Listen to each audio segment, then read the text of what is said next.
takes place, and then the city starts moving and growing. Unfortunately for us, it so happened that 90% of the entire PSUs, which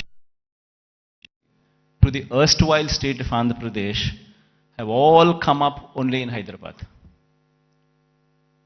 And because of that, Hyderabad grew at a much faster pace than any other place in the state. In fact, so much so that the services sector in Telangana, for instance, is now currently positioned at a 62.87%, the tertiary sector, whereas the national average is 55%.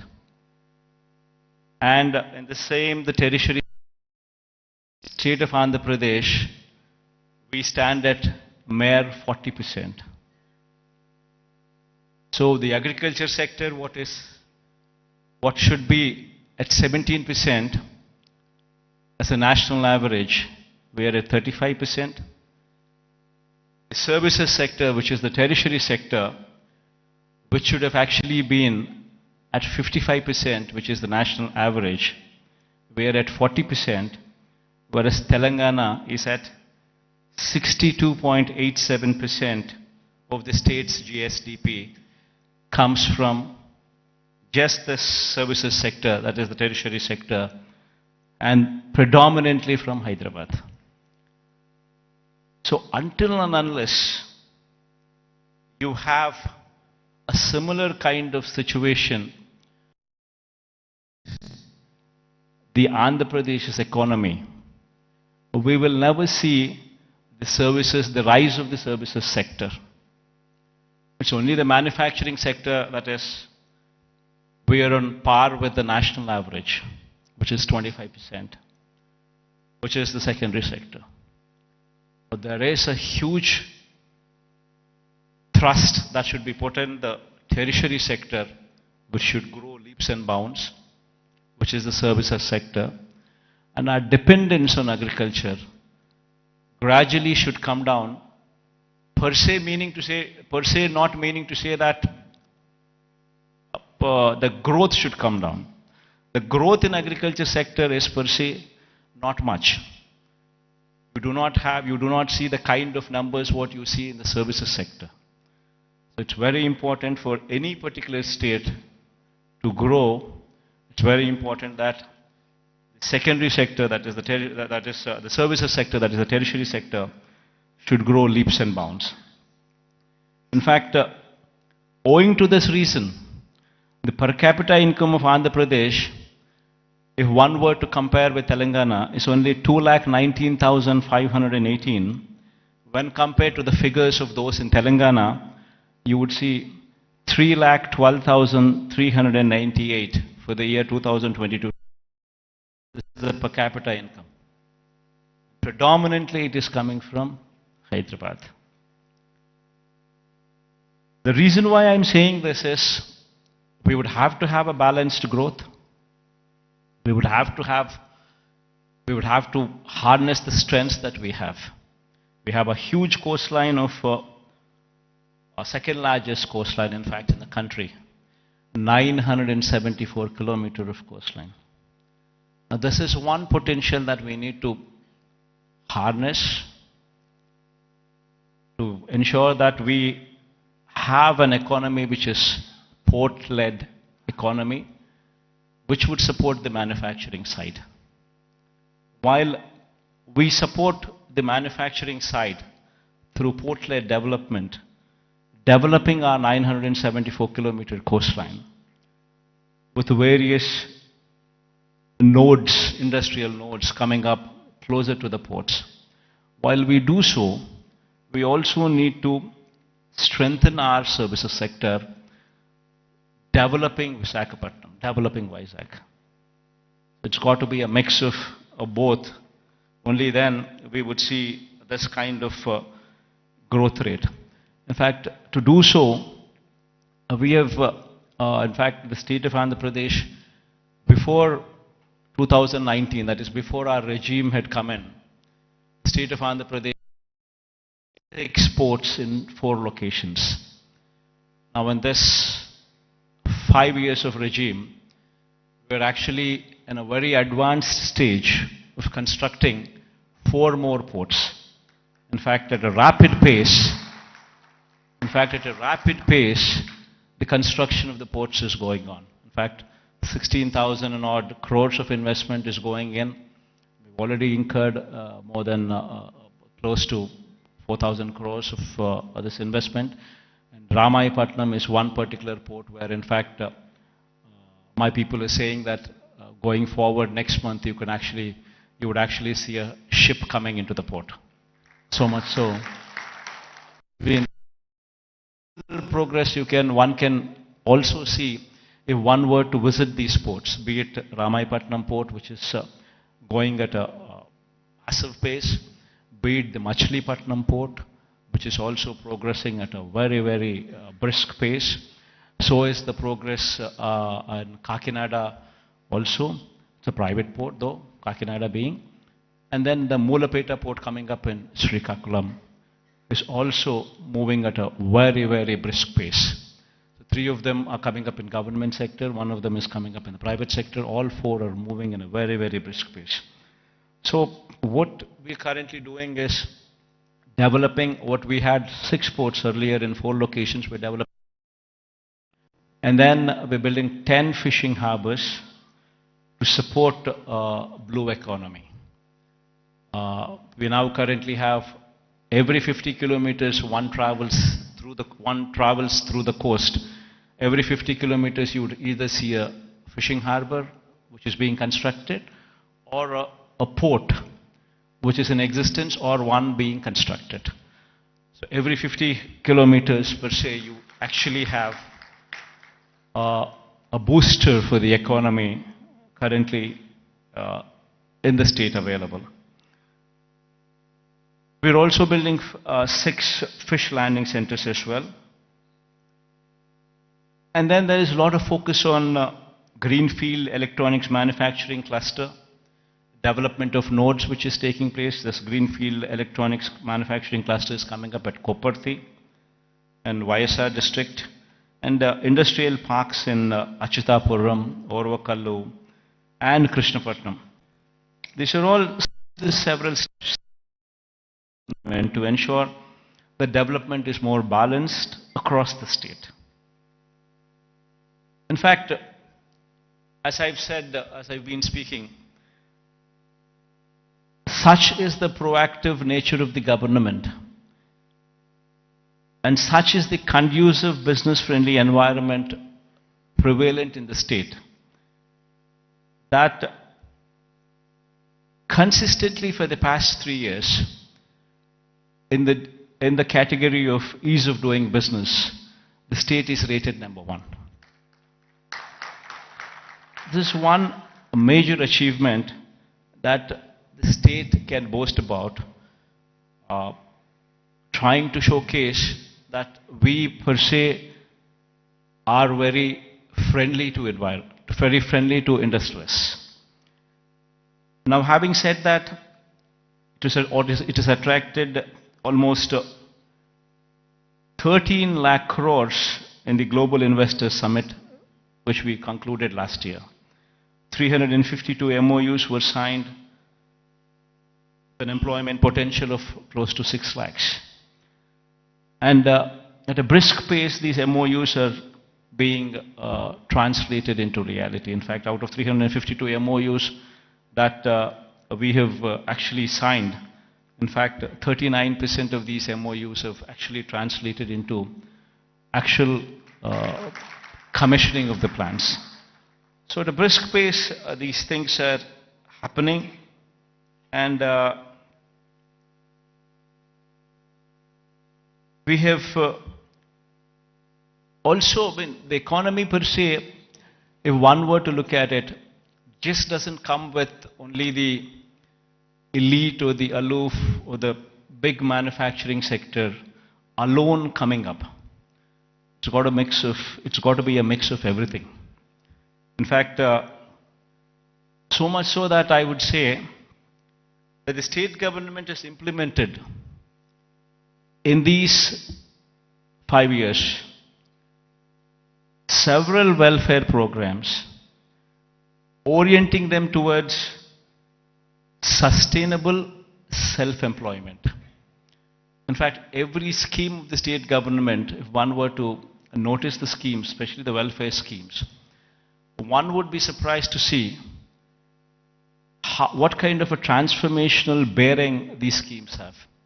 To begin with, everything is DBT, direct benefit transfer, where there's no middleman in between, where everything is transparent and there's no corruption there.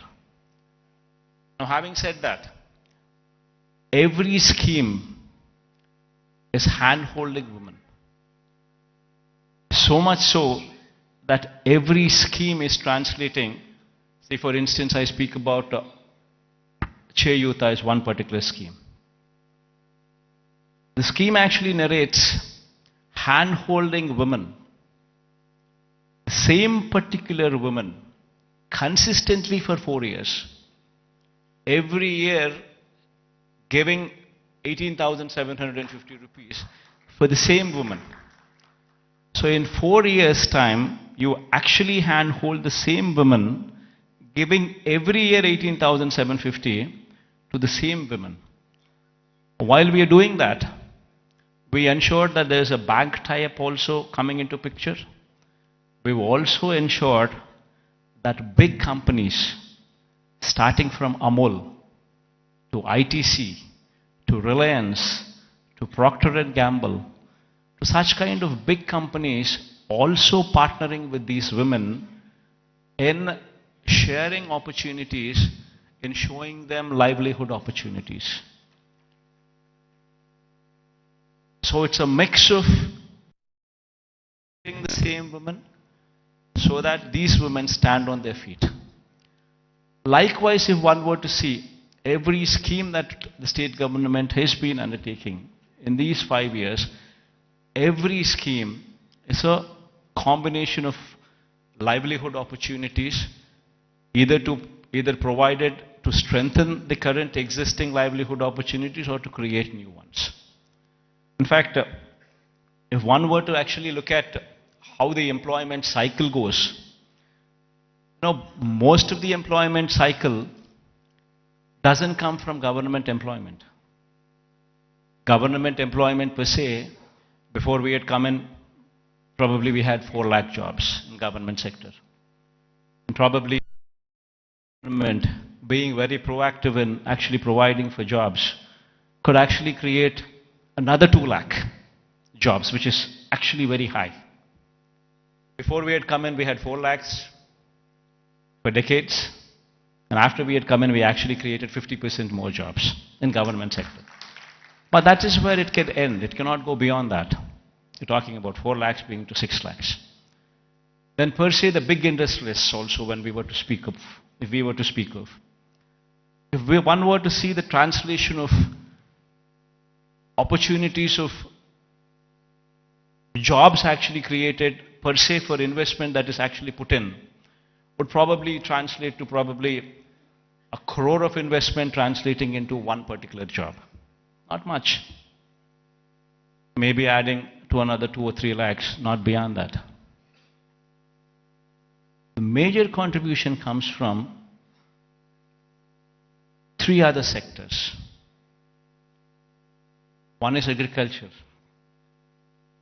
which actually constitutes 62% of the workforce. Now, what we have done is support agriculture, where, in fact, the best part in agriculture is, the challenging part in agriculture is, even though the fact still remains that 62% of the population depend on agriculture, the fact is, 50% of the land holding is less than 1.25 acres, that is half hectare. If one were to translate this land holding into, for calculation's sake, as to up to 1 hectare, if one were to take into consideration, then you're talking about 70% of the land holding is within 1 hectare.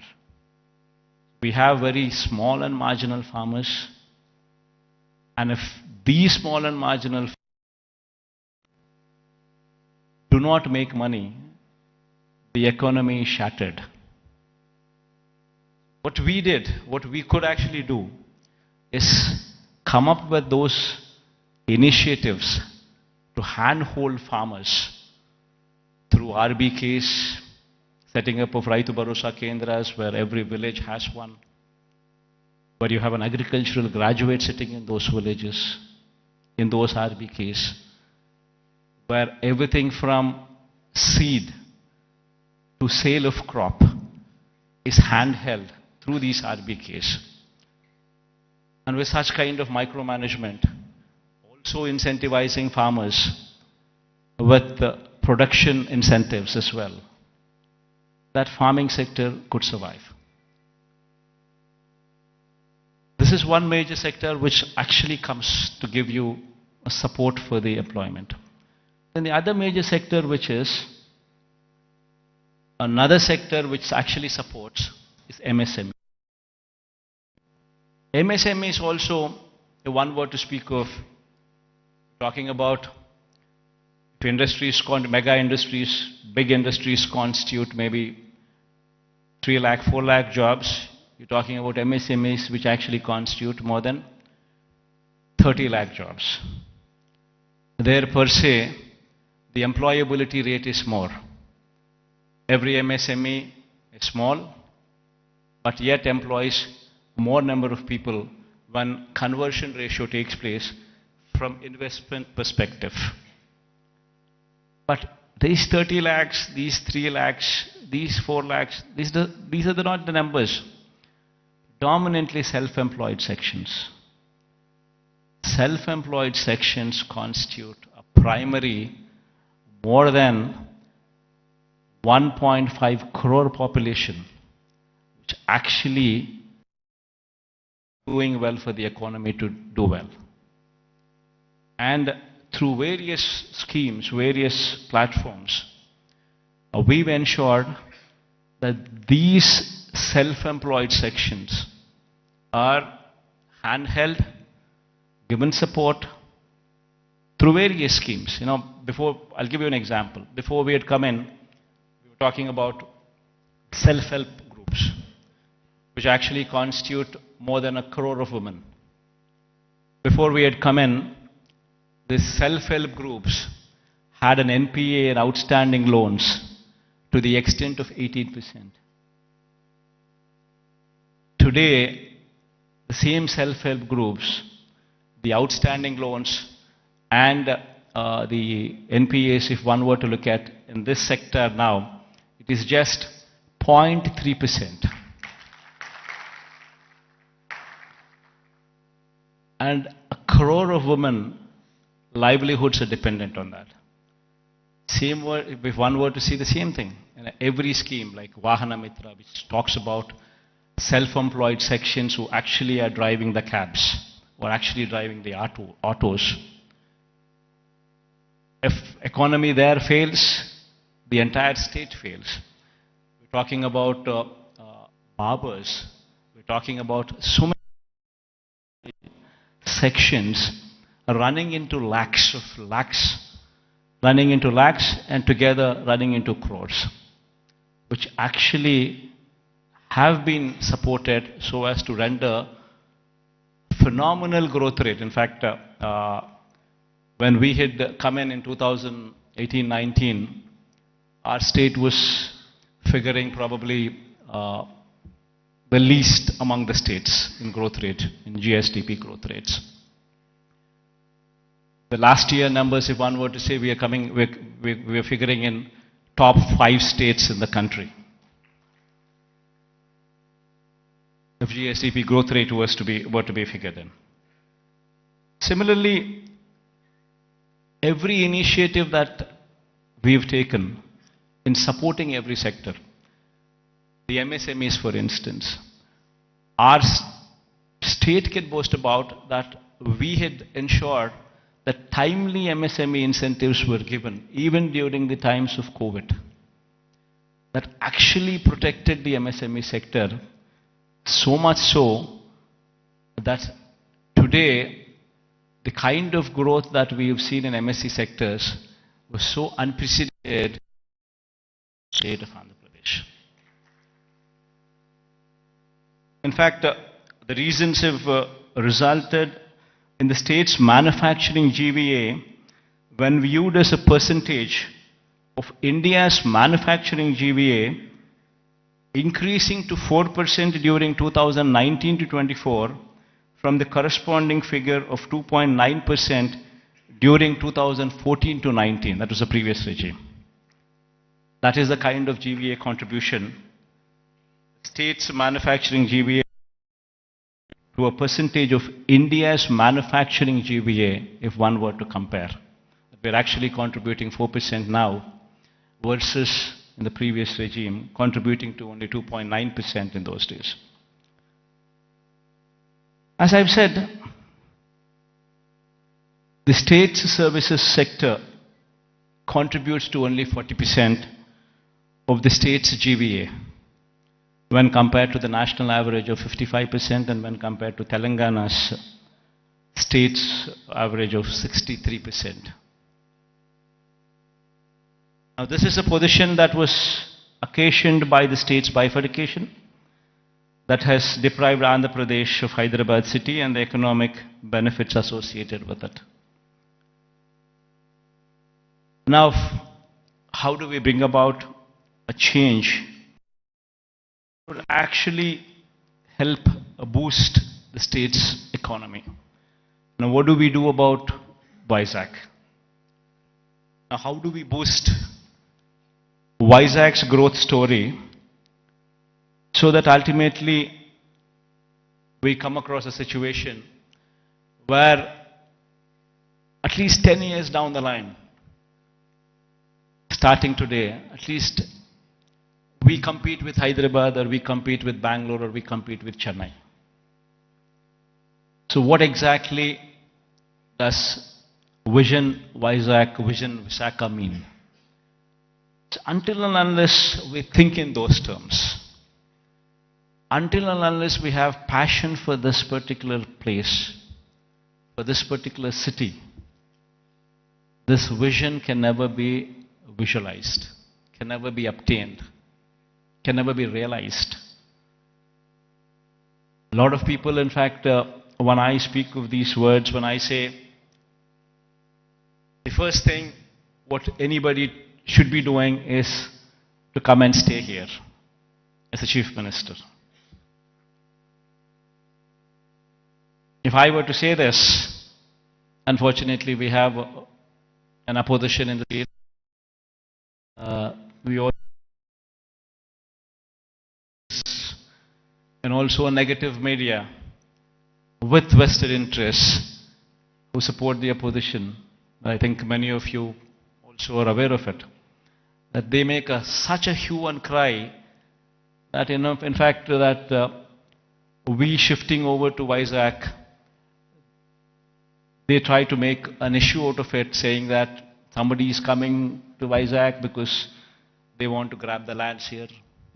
They want to do that, they want to do that. And these kind of stories shamelessly are written, shamelessly are projected. And all for what? So they don't want the chief minister to come here. They go to the court, court cases are filed. All for what? They don't want chief ministers to come here. Now why? Because if the chief minister comes here, will grow. Because there's ownership which is going to come for this area. There will be a christening of the city as executive capital.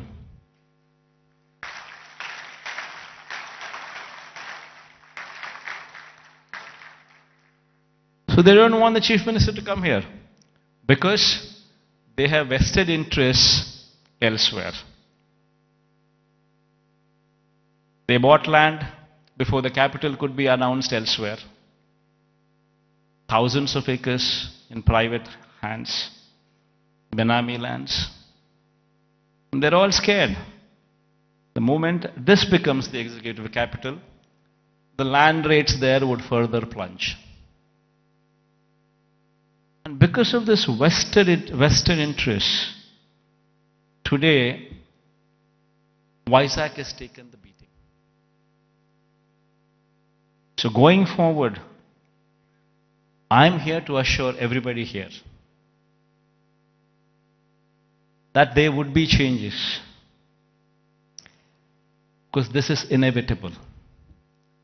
If one were to compete with Hyderabad, compete with Chennai, compete with Bangalore, it's very important that Vizag becomes the economic growth engine.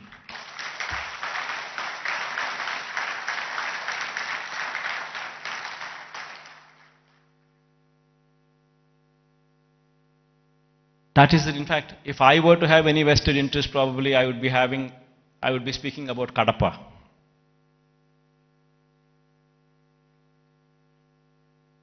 See, for me, the state is ours, to everyone here. And one in my place should think in terms of what is good for the next generation. How would we want our children to be positioned? How are the state's revenues going to be?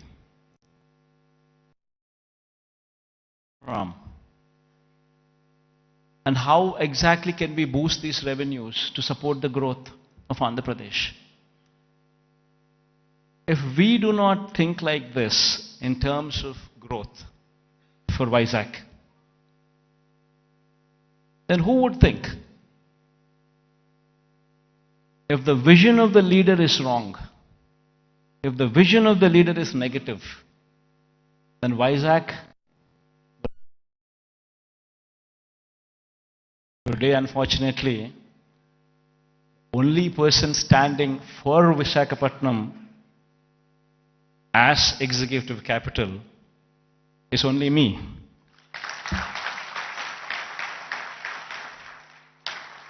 Unfortunately, this is the reality. Fighting against the entire opposition, fighting against vested interests of the media, everybody wanting that Visakhapatnam is not declared as executive capital. This is the reality. Everybody should keep this in mind, understand this reality. Now moving further, Vizag would have to develop. I am assuring you, cases going on, we have so many people trying to oppose everything. But I am assuring you, post-election, my stay would be in Vizag.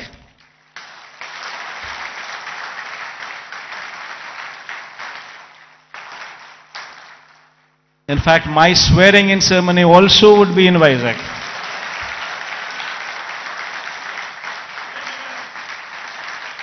This is my commitment to Vizag. And now, what is the vision for Vizag? See, we need to have a 10-year vision. We would have to own this city, christen the city as executive capital, become part of the city, and have a 10-year vision. You know, we need to have a roadmap which is workable, which is doable. It cannot be a roadmap where we just dream big but yet achieve nothing, because it is impractical. Not so. We need to have a practical solution, we need to have a practical approach, and we need to have a vision which is realizable in 10 years' time. Of course, this vision is one vision which cannot be alone done by state government.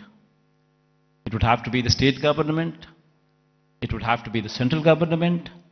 It would have to be a PPP model. It would have to be encouraging private people also to become part of the vision. All these people become part of this vision, only then we can realize Vizag is the next competitor in a decade's time to Hyderabad, Bangalore or Chennai. In fact, why I was opposed to the idea of having Amaravati as a capital. There is nothing against it. In fact, I'm one person who advocates the view that Amaravati should also have a legislative capital. In fact, I'm also one person who advocates the view that Kurnool should also have a judicial capital. Nothing against it. But then, the fact of the matter is, Amaravati is on a virgin land. 50,000 acres of barren land. Nothing there. And according to them, just to provide for the basic infrastructure, that is these roads, the water, electricity, and these kind of basic infrastructure alone, according to their own calculations, with the DPR that they have produced, costs almost 2 crores per acre, which is on a 50,000 acres of barren land. If one were to just lay these basic infrastructure requirements put in place, we're talking about 1 lakh investments, 1 lakh crores of money, which would have to be put in before any buildings could come up or before we could talk about anything else other than the basic roads or the basic electricity or the basic water or the basic stuff. Now per se, does anybody have 1 lakh crores to be pumped in? And if this 1 lakh crores were to be pumped in today, it's going to cost 1 lakh crores. But if this 1 lakh crores would be pumped in maybe in 20 years' time, presuming 5,000 crores of outlay every year, approximately, what one could actually probably afford. Because there's nothing there. Then you're talking about 20 years. Then in 20 years' time, 1 lakh crore probably would become 7, 8 lakhs or 10 lakh crores. The expenditure what you thought about as 1 lakh crores today, in 20 years would actually be 10 lakhs, 15 lakhs. Probably the net present value calculations of probably 1 lakh crores 20 years down the line would probably be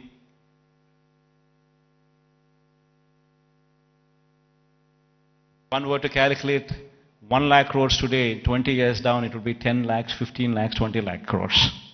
And which is going to be a dream chasing. You would never be anywhere. That is the reason why I say I'm nothing against it. It's only something that we can't do it. Whereas here in Vizag, we have a place which already has this basic infrastructure. We already have roads. We already have good roads. We already have electricity, good electricity. We have good water connections. We have good everything. Basic infrastructure is already put in place. So all what we need to do is give in that finishing touches. Just give it a little bit of finishing touches and it would transform into something much, much, much bigger. And what are those finishing touches that we need to give? An iconic secretariat. The moment we shift here and christen it as executive capital, you obviously would have the entire employees also come and station here, for which a secretariat building. Why construct an ordinary secretariat building? Construct something iconic, which would stand out, which would attract the entire country to see. An iconic secretariat, an iconic convention center. People talk about one of Geo Convention Center. The latest, the biggest, the best. These are the names that they give. Here we have something like that. Not much of a cost. Why can't we have one here so that the entire world, entire country looks up? Iconic stadium. There's one in Ahmedabad. Investment is probably 800 crores, 1,000 crores. Not much of an investment. But the entire country talks about it. Entire country talks about that stadium. And whensoever a match is played between the countries, that stadium is glorified. It is spoken about by the entire country. Entire world sees that stadium. All these that I speak about are iconic. All these, if they were to be commissioned, would actually pitch Vizag on the global scale. Would draw eyeballs, not only of the country, but the whole world, to actually look at Vizag.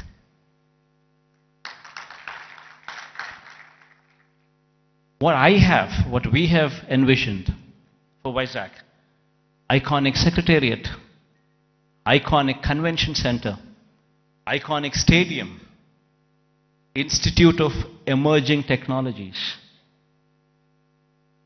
One beautiful institute wherein the talent for any emerging technologies is tutored here.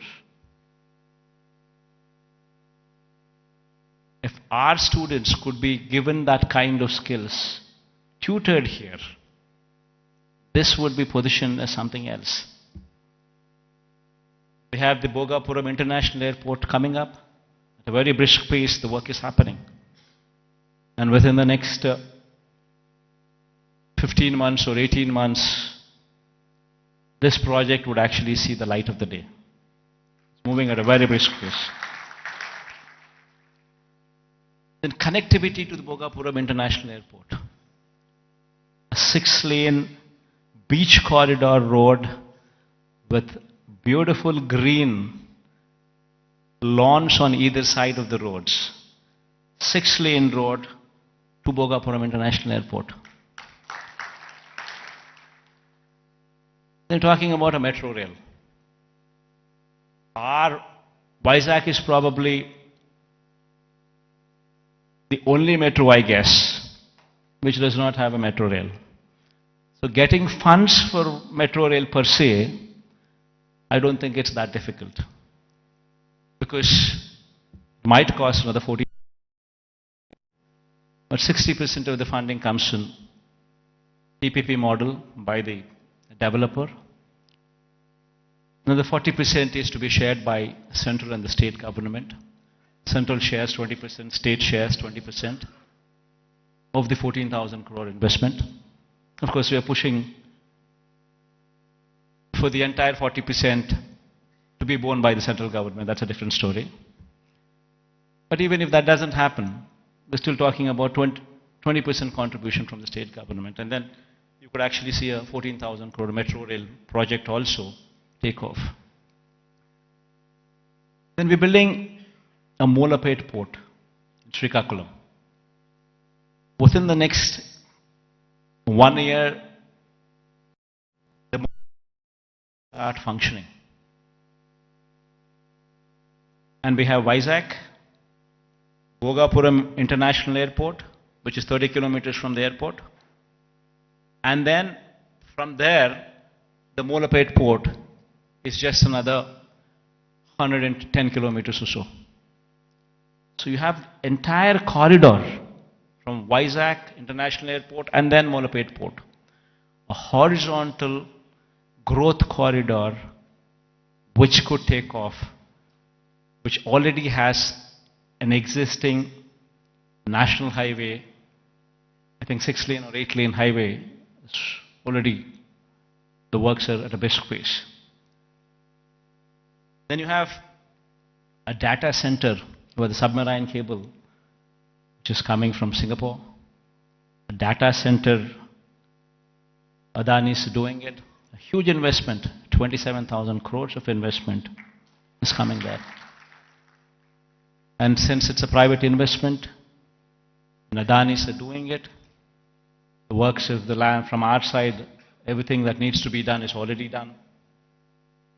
They've already started the work, the plans are submitted. Next 5-6 years, in a staggered way, in a phased manner, they would actually ensure that this project also comes up. Then you have hospitality industry, which also needs to be looked into, which also needs to be given a little bit of boost, for which we have ensured that Oberoi and Mayfair groups have given certain bits of land for them to develop 5-star plus resorts here as well in Vizag, where Vizag is short and it doesn't have resorts. It has some good hotels, but it doesn't have resorts. So this 5-star plus category resorts by Oberoi or Mayfair would actually bridge in that gap. The land has already been given to these private people and they're already on the verge of starting the construction, and within the next 2 years or so you would actually start them, you would actually see them commissioned. Then NTPC Green Hydrogen Project. This is also around about 30,000 crore investment of NTPC. This project, fortunately yesterday Prime Minister virtually laid the foundation stone. So this is also going to be a reality. So all these that I just spoke about, they are not things that cannot be achieved. All these things can be realizable. Within the next 10 years, in a staggered manner, we would see all these things coming up. Because all these things that I spoke about are not big. Something which is unimaginable. No, not so. All these things are realizable because they're not something, they do not pose those numbers which would actually say they are not realizable. And there is of course one aspiration what I'm trying to negotiate with the Prime Minister also. This thing goes well, we would have this as well. A high-speed rail corridor from Hyderabad passing through Vijayawada, and then Vijayawada to Bangalore passing through Kurnool and Kadapa. But this is an aspiration. If it happens, it happens. Even if it doesn't happen, 10 years is a big enough span for us to pursue that it happens. Even though this is an aspiration currently with us, the rest of the stuff that I spoke about are all realizable. So with all these things coming up in Vizag, and the Chief Minister coming and stationed in Vizag, it would attract a lot of people to come and settle down in Vizag as well. And Vizag in 10 years' time, with all these iconic buildings taking shape, would actually compete with the best in the world, with the best in India, definitely for sure. In fact, my people have gone ahead and given a presentation to this effect. We can all watch, myself included. I'll also be sitting with you on the other side. Let's cheer the officials also for actually putting in this kind of energy and effort. Because it takes a lot of passion to actually be involved. What needs to be done for Vizag? How do we do it? And it takes a lot of passion. In fact, when I was asked to come here, I said, fine. Because looking at their passion, I wanted to encourage them as well. And I also wanted to give a kind of confidence to the people of Vizag in particular, that yes, Vizag, in spite of all the difficulties and hurdles that were posed, we will prevail, we will survive, and we will bounce back, is what the final message would be. Thank you all for this patient hearing. I hope that we all share this dream and it will be realized at the earliest. Because I can't repeat the whole thing in Telugu. I tried, but then I thought again I'll deviate. Maybe some other occasion in Telugu. Maybe some other occasion in Telugu I would do so.